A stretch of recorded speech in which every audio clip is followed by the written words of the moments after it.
আসসালামু আলাইকুম। Check dishonour কি? চেক ডিজনার যখন একটি চেক নগদায়নের জন্য ব্যাংকে দেওয়া হয় এবং যখন সেই ব্যাংক চেকের কারণে চেক যে জিনিসটা চেয়েছে মানে টাকা, সে টাকাটা না দিয়ে যদি চেকটা রিটার্ন দেওয়া হয় দেন সেটাকে বলা হয় চেক ডিজনার। এখন কথা হচ্ছে ডিজনার আসলে বলতে কি বোঝায়, কতভাবে ডিজনার হয়।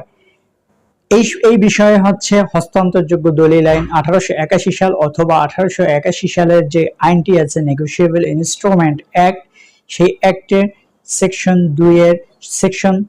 3 এর 2 নং অনুচ্ছেদে স্পষ্টভাবে বলা হয়েছে যে ডিজনার বলতে আসলে কি বোঝায়। ডিজনারের অনেক ধরনের কারণ থাকতে পারে। মূলত আইন এবং কেস রেফারেন্স থেকে এটি দেখা যায় যে ডিজনার যে কারণেই হোক না কেন সেটি ডিজনার হিসেবে গণ্য হবে এবং সেটি নেগোশিয়েবল ইনস্ট্রুমেন্ট